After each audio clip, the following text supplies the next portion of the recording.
নমস্কার, অঞ্জনাস কুকারিতে সবাইকে স্বাগত।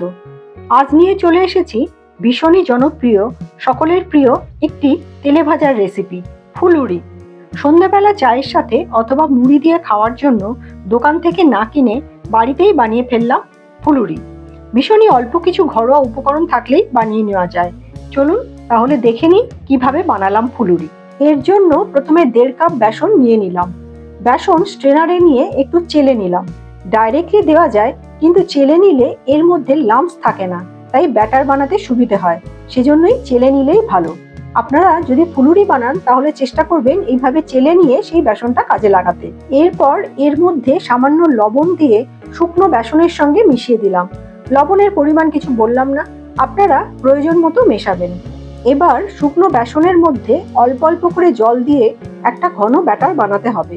জলটা কিন্তু একবারে বেশি দিয়ে দেবেন না, তাতে ব্যাটার পাতলা হয়ে যেতে পারে, তাই অল্প অল্প করে দেবেন আর মেশাবেন, ঠিক যেমনটা আমি করছি। ব্যাটারের ঘনত্বটা একটু খেয়াল করবেন, আমি যেরকম রাখছি ঠিক সেরকমই হতে হবে।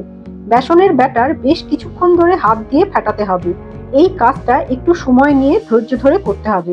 বেসন যতটা ভালো ফেটানো হবে, ফুলুরিগুলো ঠিক ততটাই ফুলবে ও জালিদার হবে। আসলে এর মধ্যে যত ভালো এয়ার ইনকর্পোরেট হবে, তত ভালো ফুলবে ফুলুরিগুলো।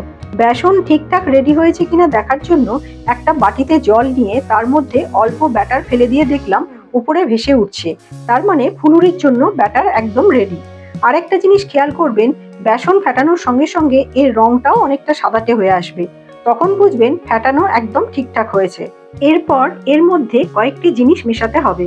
দিয়ে দিলাম প্রয়োজন মতো বিট লবণ, কালো জিরে ও মৌরি, এগুলো নিজেদের পছন্দ মতো দেবেন। এছাড়াও 1 চা চামচ কুচনো কাঁচা লঙ্কা, সামান্য হিং ও 1/4 টিস্পুন বেকিং সোডা দিলাম। বেকিং সোডার বদলে বেকিং পাউডারও দেওয়া যাবে, সেক্ষেত্রে 1/2 টিস্পুন বেকিং পাউডার দিতে হবে। এই জিনিসগুলো দিয়ে ব্যাটারের সঙ্গে ভালোভাবে মিশিয়ে নিলাম। এবার ফুলুরিগুলো ভেজে নেব। তার জন্য কড়াইতে বেশ কিছুটা সর্ষের তেল নিয়ে নিলাম। আপনারা সাদা তেলেও ভাজতে পারেন, তবে চপ, ফুলুরি এগুলো সর্ষের তেলে ভাজলে বেশি খেতে ভালো হয়।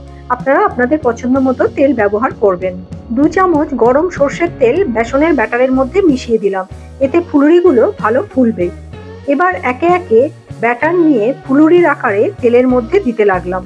খুব বেশি একসাথে দিয়ে দেবেন না, কারণ ফুলুরিগুলো ধীরে ধীরে ফুলতে থাকবে, তাই বেশি ওভারলোড হলে ভাজাগুলো ভালো হবে না, তাই বুঝে দেবেন। আর গ্যাসের টেম্পারেচার অলওয়েজ মিডিয়ামে রাখতে হবে। হাই টেম্পারেচারে ফুলুরিগুলো ভাজলে দ্রুত রং এসে যাবে, কিন্তু ভেতর থেকে কাঁচা থাকবে, তাই গ্যাসের টেম্পারেচার অলওয়েজ মিডিয়ামে রাখবেন। দেখুন ফুলুরিগুলো কি সুন্দর গোল গোল হয়ে ফুলতে শুরু করেছে। আসলে ব্যাটার যদি ভালো ফেটানো হয় তাহলে ফুলুরিগুলো ভালো ফুলবে, তাই ফুলুরি ভাজতে হলে বেসনের ব্যাটার ফেটানোটা একটা গুরুত্বপূর্ণ কাজ, এটা মাথায় রাখবেন। এখন বেশ কিছুক্ষণ ধরে ফুলুরিগুলো উল্টে পাল্টে ভেজে নেব। যতক্ষণ না পর্যন্ত ভাজাগুলোতে গোল্ডেন কালার আসছে ততক্ষণ ভাজতে হবে। এই কাজটা একটু ধৈর্য ধরে করতে হবে। অনবরত নাড়াচাড়া করতে করতে দেখুন কি সুন্দর কালার এসে গেছে।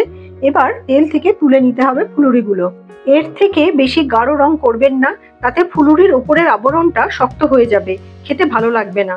তাই এই রকম অবস্থায় গরম তেল থেকে তুলে নিতে হবে। একইভাবে বাকি ফুলুরিগুলোও কয়েকটি ব্যাচে ভেজে তুলে নিলাম। এইভাবে বাড়িতে বানিয়ে নিতে পারলে তেলে ভাজা আর দোকান থেকে কিনতে হবে না।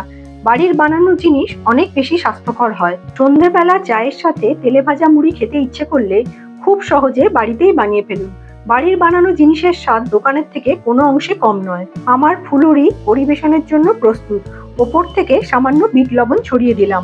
বন্ধুরা, আজ তবে এই পর্যন্ত। রেসিপিটি শেষ পর্যন্ত দেখার জন্য সকলকে অসংখ্য ধন্যবাদ। ভালো থাকবেন। দেখা হবে আগামী পর্বে।